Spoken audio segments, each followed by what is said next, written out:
Chapter, Moon is a satellite of Earth. It revolves around the periphery of Earth, which takes about 29.53 days to complete. The lunar cycle, where the Moon keeps changing,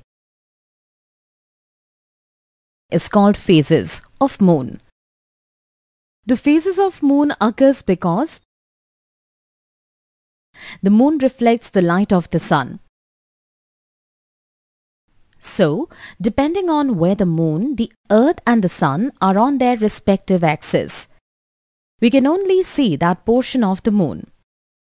The North Star or Pole Star is the one that is very close to the Earth's axis, which is why, even though the other stars appear to move from east to west, but the North Star doesn't appear to move at all. The North Star changes in the vast time period of the Earth. The star that is called the North Star for Earth is Polaris. After 20 to 25,000 years, when the Earth wobbles a bit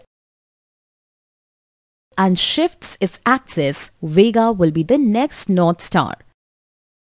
The amount of time calculated to reach from one place to other is said in terms of light years. Light has been measured to have a speed of 3 lakh km per second and is said to take 8.3 minutes to reach the Earth from Sun.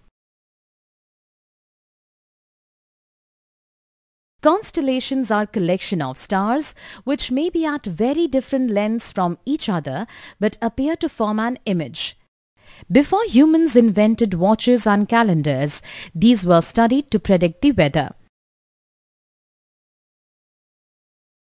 In the current times, a lot of people do stargazing as a hobby and study stars. There is a good short film that will be telecasted. Sanya, do switch on the TV, please. That's great. I'll watch it too.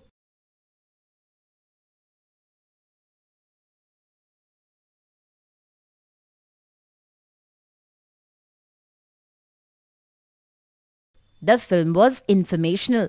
I felt like I was really in the space looking at all the planets go around the Sun.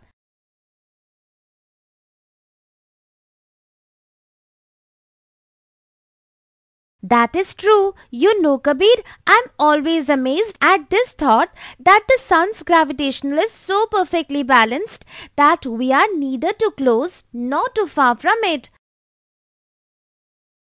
What if the Earth was positioned in the place of Jupiter or Mercury? Thinking of this makes me scared. I think because Earth is in such a perfect place in the solar system, which is why humans can exist in it, scientists haven't found much clues of life in any other planet. Correct.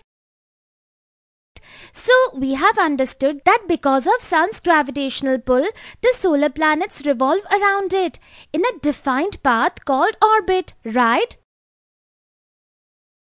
Yes, the same reason applies to the satellites that revolve around planets because of their gravitational pull.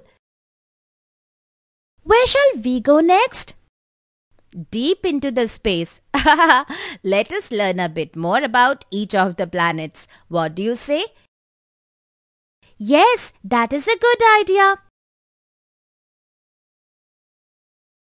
Friends, do you ever get confused with the order of the planets? I used to get very confused earlier, and then my teacher taught me a mnemonic. The mnemonic made it so easy to remember the same. The mnemonic is, my very excellent mother just served us 9 pizzas. Ask your teacher if there are more such mnemonics of planets. Yes, and also since both of them are very close to the Sun, they cannot be seen easily. Venus can still be seen 2 to 3 hours before sunrise and after sunset. That is why it is called the evening or morning star, though it isn't a star.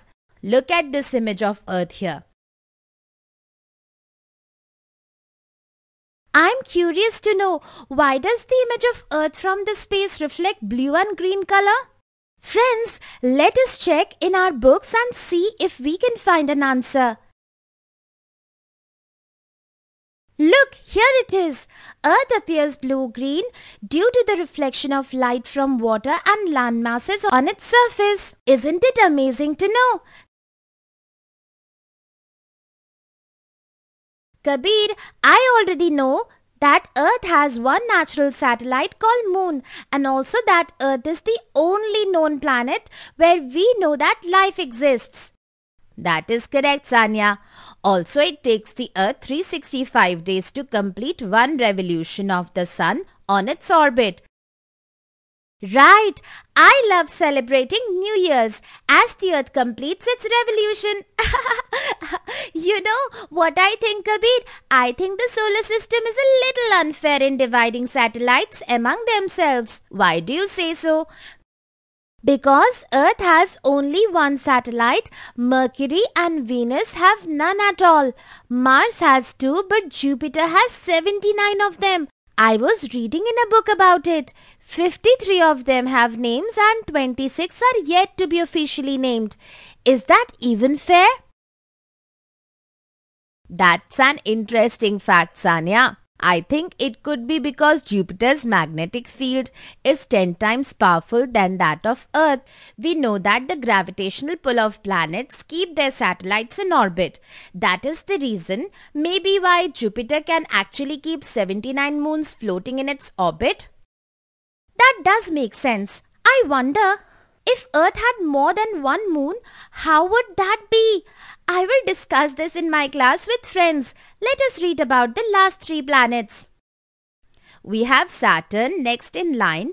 Sanya, have a look at the jewel of our solar system. Saturn has a similar composition as Jupiter. Both are made up of same gases, hydrogen and helium. That is right, Kabir. Though surprisingly, Saturn's density is lesser than that of water. Wish we could actually try and float on Saturn. Friends, I have a question for you. Can you tell me how many kinds of planets do we have in our solar system? Hint. This is related to something Kabir just said. Yes, you are right. Terrestrial, gas giants, ice giants. Mercury, Venus, Earth and Mars are terrestrial. Jupiter and Saturn are gas giants, and Uranus and Neptune are ice giants.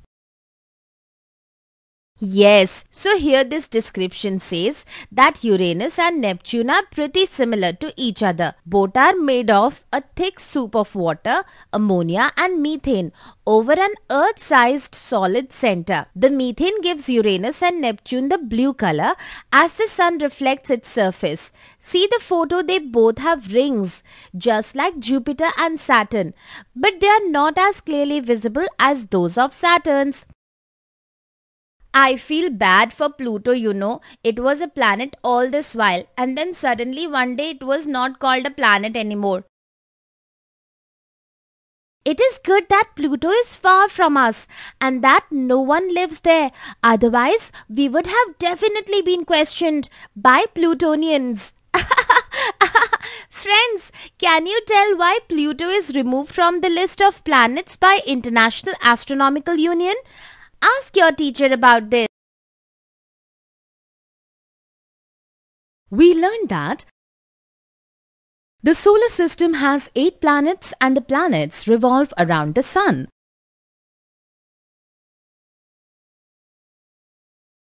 Pluto was the 9th planet until 2006, when it was then removed from the list as it did not fit the definition of planets given by International Astronomical Union.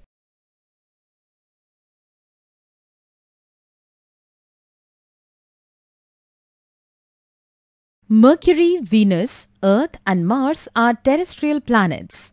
A terrestrial planet is one that is composed primarily of silicate rocks and metals. Jupiter and Saturn are gas giants, being composed of hydrogen and helium. Uranus and Neptune are called ice giants as they have a cold atmosphere. The planets in the outer circle starting from Jupiter to Neptune have a lot of satellites. Jupiter has about 79 moons orbiting around it.